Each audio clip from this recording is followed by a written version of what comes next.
국민의당이 통합 반대파의 극렬한 반대에도 불구하고 바른정당과의 합당을 위한 2월 4일 전당대회 준비에 착수했습니다.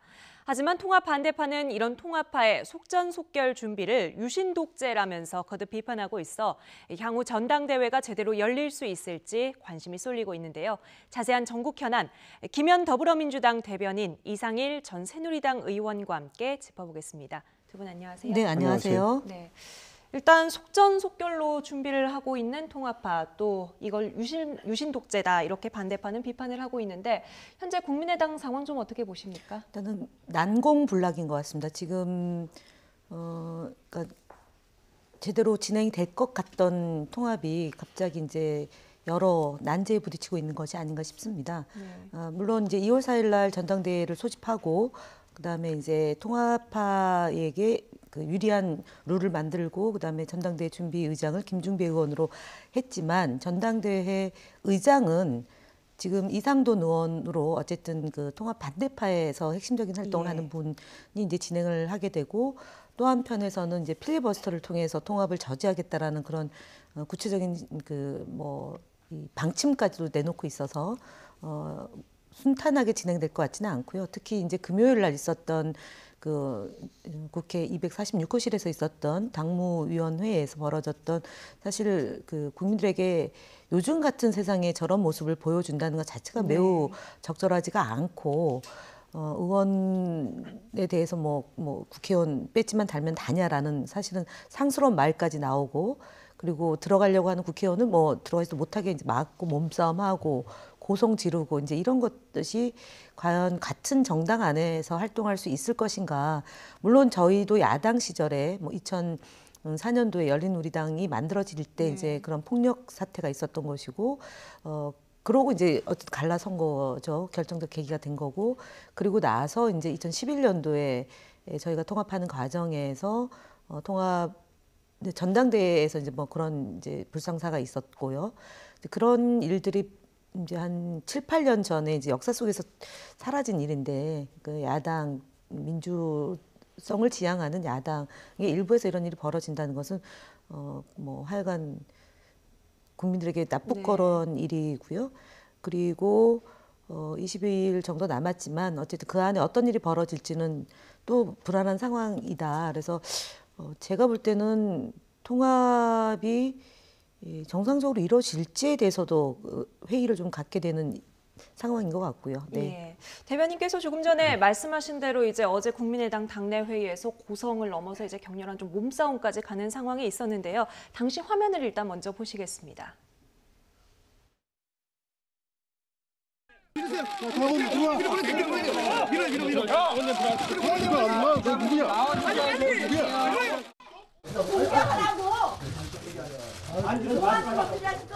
뭐하는 것들이야? 말씀을 그렇게 함부로해요. 의원님 말씀하셨잖아요. 가도 당연히요. 아니 뭐하는 것들이야 내가. 네, 정말 막말이 오가고 있는데 두 분 다 이제 국회의원을 지내셨으니까요. 방금 전에 김현 대변인 말씀하셨습니다만 이런 경우 과거에 종종 있었죠. 네, 그 뭐 1976년에 신민당의 그 당시 강목 전당대회라고 해서 이철승 총재의 그 추대와 관련해서 그 전당대회 문제가 있었죠. 강목까지 등장했던. 네, 그 당시에 뭐 소위 조폭 조직도 동원이 되고 뭐 굉장히 그 우리 정치사에는 아주 큰 오점으로 남은 그런 전당대회고 뭐 우리 김현 의원님 말씀하셨지만 뭐 열린우리당 탄생할 때 그런 진통도 있었고 한데 이런 것들이 그렇게 흔한 일은 아닙니다. 그런데 지금 뭐 21세기에 이런 모습, 그러니까 국민의당의 당원이나 지지자들 입장에서는 좀 뭐랄까 국민들께 굉장히 실망을 안겨드린 점이 있는데 지금 통합을 찬성하는 분들, 안철수 대표를 비롯해서 이 통합이 국민의당의 정말 활로를 개척하는 길이라고 생각하는 분들과 통합은 안 된다. 국민의당 안에서 우리가 잘해보자. 이런 반대파들 생각이 너무 다르기 때문에 결별하는 게 맞는 것 같아요. 근데 이제 결별하는 과정이 좀 더 뭐랄까 성숙하고 품격이 있으면 좋은데 아직은 생각이 너무 다르면서 그 생각이 충돌하는 상황이기 때문에 이렇게 되고 있는데 2월 4일 전당대 전망은 좀 불투명하긴 합니다. 여러 가지 지금 난관들이 좀 있어요. 전당대 의장이 우리 김 의원님 말씀하신 대로 통합 반대하시는 분이고, 네. 그러나 지금 전당대 준비위원회는 통합을 찬성하는 분들로 구성이 돼 있어요. 예. 이분들이 전당대 이 준비 과정에서 여러 가지 그 뭐랄까 당원 당규도 좀 아마 고칠 가능성이 있고, 그래서 통합으로 가는 그런 길을 좀 더 수월하게 만들려고 할 텐데 그 과정에서 또 충돌이 있을 거예요. 그런데 제가 보기에는 지금 언론들도 그렇고 결국은 통합의 구분 능선은 넘은 거 아니냐 이런 기사들이 계속 나오고 있어요. 그러니까 진통은 있지만 결국은 통합은 되지 않겠느냐 이런 생각이고, 과연 통합 반대하는 분들 중에 몇 분이 그러면 떨어져 나갈 건가 이런 문제 같아요. 그리고 다음 주 주말쯤에는 바른정당의 유승민 대표하고 국민의당 안철수 대표가 정치개혁 선언문을 공동 발표를 하고 그걸 통해서 통합의 어떤 당위성, 통합의 비전 뭐 이런 걸 제시할 것 같아요. 그래서 통합의 길로 뭐 계속 매진하겠다는 이런 입장인 것 같은데 좀 더 네. 지켜봐야 되겠지만 곡절은 있겠지만 통합은 되지 않느냐 이런 생각입니다. 근데 통합이 되고 나서 이 통합된 정당이 어떤 프로그램을 국민들한테 제시하는가, 그리고 본인들의 지향하는 것들이 무엇인가를 제대로 제시를 한다면 그 시너지가 나오는데 그게 잘 안 될 경우에는 또 통합의 어떤 매력 같은 게 떨어질 수도 있겠다 이런 생각인데 좀 지켜봐야 될 것 같아요. 네. 자, 이런 가운데 오늘 박지원 의원 페이스북에 또 의미심장한 글이 하나 올라왔습니다. 좀 그래픽으로 같이 보면서 이야기를 나눠보겠습니다. 네, 국민과 당원은 과거의 안철수를 원하지 현재의 안철수는 이미 버렸다. 국민의당 우리 모두가 불행한 길로 간다. 자, 과거의 안철수와 현재 안철수 좀 각각 어떤 의미를 담아서 이런 글을 올렸을까요? 일단은 제가 볼 때는 2014년도에 이제 호롤단신으로 있다가 저희 당시 새정치민주연합으로 이제 그 합류를 하시잖아요. 그때 이제 2012년도도 그랬고 2014년도, 2015년도 또 국민의당으로 나가서, 그러니까 국민의당을 만들 때 당시에 그 안철수 대표는 새정치를 매우 강조했던 좀 신선한 정치인으로 기억이 남는데, 지금 현재 진행하고 있는 이런 그 대표 당원 500명을 통합을 찬성하는 사람으로 이제 구성한다거나 아니면은 네. 당무위원회를 비공개로 전환하는 과정에서 뭐 국회의원을 아예 그 입장을 못하게 이제 무력으로 뭐 방해를 한다거나 이런 것은 사실은 안철수 대표의 과거 얘기했던 말과 상당히 동떨어진 행동이죠. 그리고 특히 이제 바른정당은 뭐 햇볕 정책에 대해서 말로는 계승한다고 하지만 실제로 자유한국당에서 나온 그러니까 그 아류 정당이고, 특히 뭐 평화 문제나 통일 문제에 대해서 유승민 대표가 최근까지 발언한 내용은 국민의당하고 궤를 달리하는 거죠. 그리고 또 국민의당은 지난 총선에서 호남을 기반으로 23명이 국회의원이 된 거고, 그 정신, 소위 김대중 대통령의 정신이 고스란히 이제 이렇게 좀 계승이 돼야 되는데 그렇지 못한 상황인 거죠. 그러니까 두 가지 지점. 새정치를 주장했던 안철수 대표가 가장 뭐라 그래야 되나요? 정치권에서 하지 않아야 될, 그러니까 뭐 일종의 폭행, 폭력, 뭐 폭거까지 갈 수 있는 거고. 그래서 이제 뭐 그 박지원 대표는 박정희식, 뭐 유신 시대에 볼 수 있을 법한 일을 지금 하고 있다라고 강하게 이제 비난하고 있는 상황이지 않습니까? 그렇기 때문에 그런 대목에서 이제 멀어졌다는 거고, 현재 안철수 모습은 더 이상 과거의 그 모습으로 기대할 수 없다라고 얘기를 하셨는데, 저희 당에서 나갈 때의 박지원 대표의 주장이 있고요. 또 나가서도 아주 지속적으로 저희 당을 공격했었죠. 그래서 제가 볼 때는 안철수 대표도 매우 유감스러운 정치 행보를 걷고 있고, 박지원 대표 역시 자업자득인 거다라고 말씀을 드릴 수 있을 것 같습니다. 저희 그때 이제 사실은 지금 문재인 대통령이 당대표 시절에 정말 차마 입에 담을 수 없는 말로 공격을 많이 하셨죠. 그래서 어쨌든 대로 주고 말로 받는 것이 아닌가. 박지원 대표님이 지금 안철수 대표한테 저렇게 얘기하는 것도 과연 적절한지에 대해서도 저희들은 그 정치를 함께 하고 있는 후배 정치인으로서 볼 때 되게 좀 자연스럽지 못하다, 네. 상식적이지 않다 이렇게 봅니다. 일단 뭐 더불어민주당 대변인이시니까 조금 더 복합적인 시선으로 이 사안을 바라보실 것 같고요. 이성일 네. 전 의원 좀 한 발 떨어져 보시기에는 어떻습니까? 예, 저는 현재 무소속입니다. 그런데 박지원 전 대표 입장에서는 통합을 강력히 반대하기 때문에 뭐 어떤 말씀도 하실 수 있겠죠. 뭐 심지어는 안철수 대표가 뭐 썩은 얼굴을 하고 나왔다 이런 말씀까지 하셨는데 네. 이 말씀의 어떤 이 품격 이런 건 좀 신경을 써주시면 좋겠다는 생각이고 생각이 다르기 때문에 뭐 강력히 비판할 수도 있고 심지어는 뭐 욕도 할 수 있겠지만 안철수 대표는 박지원 의원의 저 말씀을 뭐 그냥 뭐 그대로 수용하지는 않을 것 같아요. 그러니까 본인이 생각하는 길이 있잖아요. 그러니까 보기 나름인 것 같아요. 그러니까 안철수 대표의 경우는 나름대로 이분이 새 정치를 주장을 하고 와서 정치권에 와서 많은 곡절을 짧은 시간 안에 많이 겪었단 말이죠. 그런데 그 모습을 보면 나름대로 뭔가 변화를 시도하고 도전하는 모습은 보여왔어요. 그리고 가끔 뭐 희생하는 모습도 보였고 그러니까 지난 2012년 대선 국면에 문재인 후보에게 뭐 또 양보를 했고 그 전에 서울시장 선거를 앞두고 또 박원순 시장에게 양보를 했고 그다음 민주당 안에서 정치를 뭐 하다가 생각이 좀 다르기 때문에 또 뭐 국민의당을 만든 거죠. 국민의당 만드는 것과 관련해서 또 민주당에서는 비판할 수 있겠지만 안철수 대표 입장에서는 민주당 안에 뭐 소위 말하는 친문 패권주의 이거로는 새로운 정치를 하기 어렵다. 네.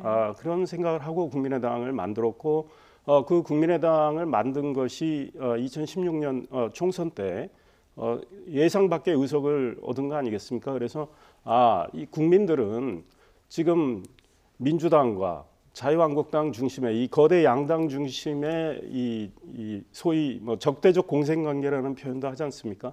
이런 양당 구조로 인해서 이 국민의 여러 가지 뭐 민생이 여러 가지 제대로 챙겨지지 못하는 점도 있고 하니 국민의당을 만들어서 다당제의 존재 이유를 보여줬다. 그리고 국민의당과 바른정당은 유사점이 있는 것이 한쪽은 친문 패권주의를 실어서 그걸 배격하기 위해서 탄생한 정당이고 또 바른정당은 친박 패권주의를 배격하기 위해서 나온 정당이기 때문에 이 패권주의 정치를 좀 지양을 하고 네. 그다음에 지역 통합 또 소위 말해서 이념 대결적인 어떤 그런 것들을 지향을 네. 하고 우리가 좌우 대립이 아니고 좀 서로 모색하는 정치를 해보자 이런 맥락에서 지금 통합으로 이끌어가고 있는 것 같아요. 그러니까 저는 그런 관점에서 평가를 하고 싶어요. 다만 통합이 됐을 때 이 정당이 어떤 프로그램을 제시해서 국민들에게 어떻게 다가가느냐 이거는 이분들이 하기에 달렸다. 그래서 지켜볼 수밖에 없겠다 이 생각입니다. 네, 이런 뭐 정치 공학적인 계산에 따른 통합, 뭐 또 분당 이런 거는 계속해서 반복이 되고 있지만 결국은 좀 국민들을 위한 그런 결과가 나왔으면 좋겠는데요. 자, 이런 가운데 바른정당을 탈당한 남경필 지사도 어제 페이스북에 글을 하나 올렸습니다. 함께 보시죠. 세상을 어지럽히는 동탁을 토벌할 수 있으면 저는 기꺼이 조조가 되는 길을 택하겠다. 이런 글을 올렸는데요. 한국당 복당을 시사하는 글이라고 봐야 할까요? 어떻게 읽히십니까? 일단은 뭐 4년 가까이 전화 한 통하지 않고 그다음에 자유한국당의 홍준표 대표는 절대로 남경필 도지사를 받아들이지 않겠다라고 네. 불과 한 2달 전까지 아주 그냥 세게 얘기했는데 예. 최근에 들어서 인재 영입이 잘 안 되는 것 같습니다. 그러니까 뭐 깜짝 놀랄 만한 인물을 보여드리겠다고 했는데 깜짝 놀랄 만한 인물이 남경필 지사는 아닌 것 같고, 그러니까 자유한국당으로 어쨌든 서울시장에도 뭐 홍종욱 의원을 영입한다 만다 하다가 결국은 본인이 준비가 안 돼서 안 나오겠다고 이제 선을 긋고 있는 거고요. 경기도지사 역시 지금 현재 자유한국당으로 그 간판을 가지고 출마할 사람이 별로 없는 것 같아서 궁여지책으로 이제 남경필 지사를 자유한국당으로 받아들이는 과정에서 이제 남지사께서 저런 글을 페이스북에 쓰셨는데 사실은 삼국지 이러면은 되게 이제 뭐 그 한 번 정도는 네. 읽어 봄직한 그 국민 도서죠. 그리고 그 안에 있는 온갖 그 지략 또는 용맹, 그다음에 뭐 기회주의 그런 이제 아주 전략 전술을 많이 구사했던 그런 이제 상징적인 책인데 거기에 이제 조조를 자신에게 비유했다는 것이 되게 좀 나쁘끄러운 비유인 것 같습니다. 네, 그리고 개인적으로. 동탁을 토벌할 수 있으면 저는 기꺼이 조조가 되겠다고 하는데 그 앞에 이제 세상을 어지럽히는 동탁이거든요. 그래서 지금 세상을 어지럽힌 사람은 박근혜 전 대통령이고요. 그리고 또 세상을 어지럽히고 있는 진행형으로 지금 이제 특활비 문제 또는 뭐 국정원 여직원을 동원해서 댓글 공작을 해서 국정원법을 위반하고 선거법을 위반하고 이런 문제 때문에 지금 뭐 다스는 누구 겁니까지 가는 네. 그게 이제 세상을 어지럽힌 분들이 이제 이명박 박근혜 정부인데 이분들의 폐해를 이제 극복하기 위해서 본인이 조조의 길을 택하겠다고 얘기하는 것인지 아니면은 또 일각에서는 현재 정부를 이제 뭐 어떻게 해보겠다라는 취지로 해석할 수도 있다라고 얘기하는 거고 또 세상을 어지럽히는 거는 또 홍준표 대표도 만만치 않은데 그 당에 입당하니까 이제 그분의 이 정치 행태를 좀 극복하고 본인이 뭔가를 좀 하기 위한 포부를 밝히는 거 아니냐. 세 가지가 지금 이제 분석이 됩니다. 그러나 제가 이분에게 드리고 싶은 말은 삼국지에서 나온 얘기지만 진인사 대천명입니다. 그러니까 사람이 일을 행하고 하늘의 뜻을 받아들여야 되는데 자신의 일을 성실히 하지 않고 요행을 바라는 사람에게 진인사 대천명이란 말을 좀 최선을 다하라는 취지로 이제 강조하는 말이 진인사 대천명인데 남경필 도지사는 지금 뭐 수신제가 치국 평천화 이 문제도 적용이 되는 분이고요. 그럼에도 불구하고 반성과 사과하지 않고 또 이제 바른정당에서 안 나갈 듯하다가 계속 저울질하다가 지금 이제 옮기잖아요. 정치가 자꾸 이러니까 국민들로부터 정치권이 싸잡아서 비판받는 이유가 여기에 있다. 그래서 좀 우열을 가리고 아닌 길은 가지 않는 것도 뭐 나이도 젊으신데 다음 기회도 있는 거 아니겠습니까? 이런 식으로 자꾸 이렇게 우왕좌왕하면 갈팡질팡 우왕좌왕하면 도민으로서도 저도 경기도에 살고 있는데 좀 창피하죠. 네. 네. 자, 이 동탁이라는 인물은 후한 말기에 폭정을 휘둘렀던 인물로 알려져 있는데 이런 동탁을 토벌하기 위해서 조조가 되는 길을 택하겠다. 이런 길을 남경필 지사가 올렸더니 이번에는 이재명 성남시장이 또 반박글을 하나 올렸습니다. 같이 보시죠.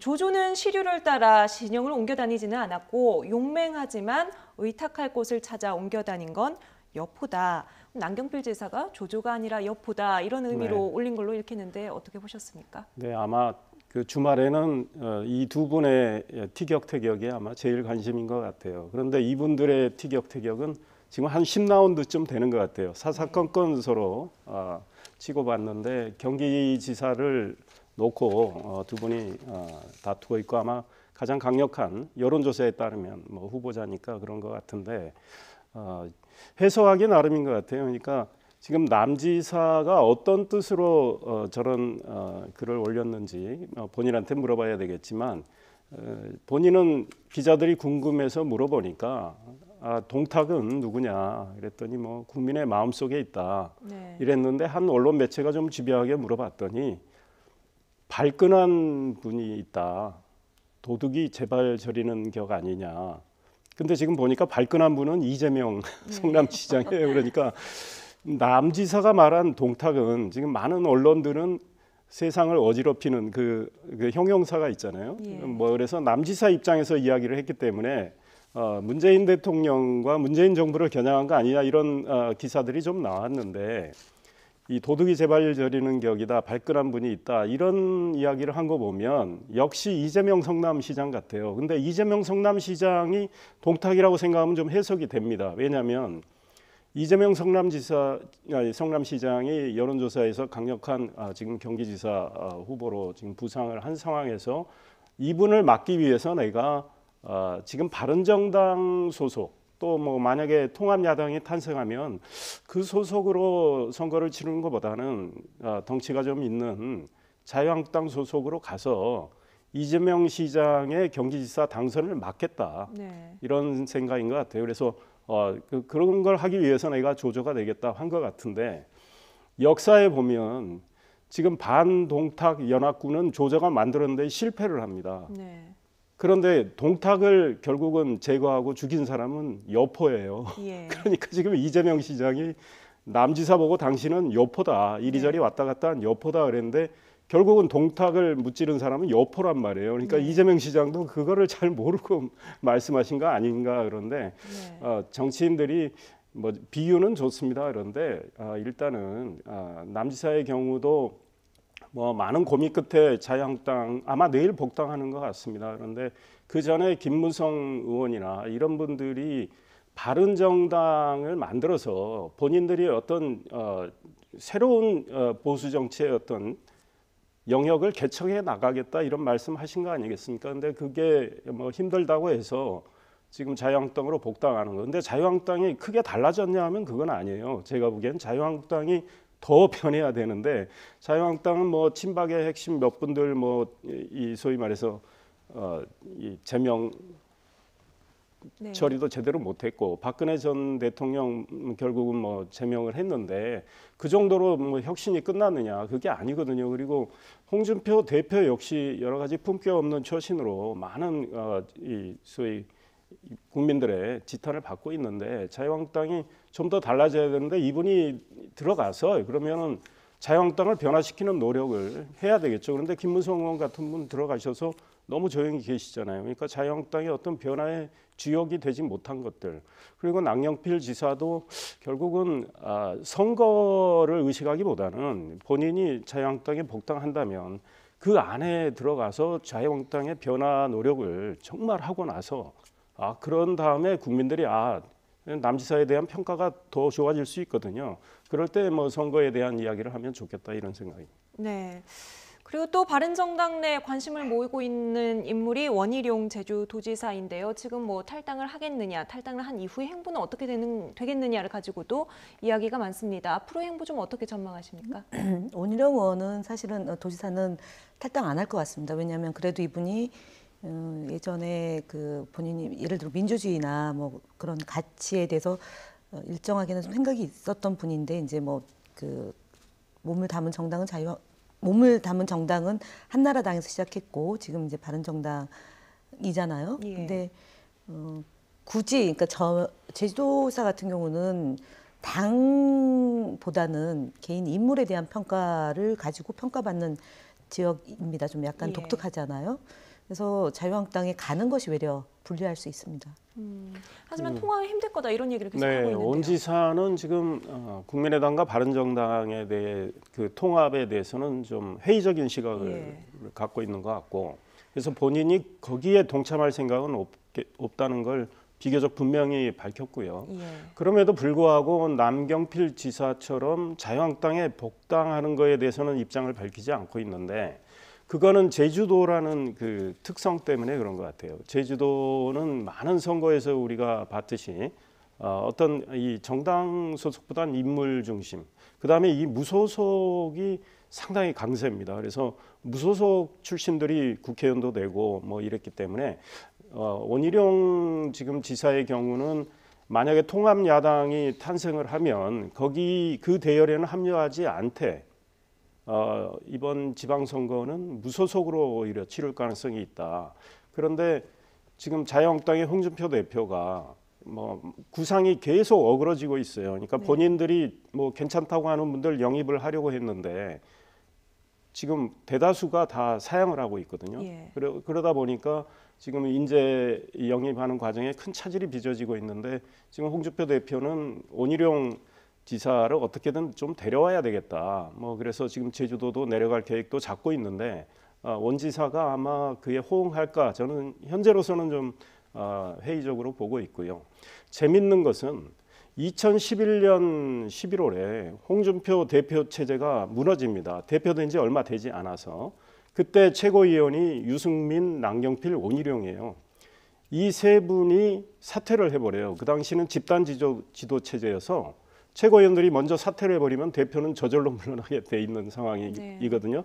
그래서 이분들이 2012년 총선을 앞두고 사퇴를 하는 바람에 홍준표 대표 체제가 무너지고 홍준표 대표는 이 공천권을 휘두를 생각이었는데 그 국회의원 후보에 대한 공천권도 행사하지 못하고 퇴장을 했어요. 그리고 박근혜 당시 의원이 비대위원장으로 결국은 해서 선거를 치르는 그런 상황이어서 홍준표 대표 입장에서는 유승민, 남경필, 원희룡 이 세 분에 대해서는 굉장히 나쁜 감정을 갖고 있어요. 그럼에도 불구하고 지금은 유승민 바른정당 대표는 자유한국당하고 같이 할 생각이 없기 때문에 남경필, 원희룡 지사 꼭 좀 데려오고 싶다. 홍준표 대표는 이런 입장인데 원희룡 지사는 아마 가지 않을 것 같아요. 네, 아무래도 이 바른정당과 국민의당 통합을 둘러싼 이 정치인들의 어떤 행보를 선택할지 앞으로 좀 지켜봐야겠습니다. 오늘 전국 현안 중심으로 짚어봤습니다. 김현 더불어민주당 대변인 그리고 이상일 전 새누리당 의원과 함께했습니다. 오늘 말씀 감사합니다. 감사합니다.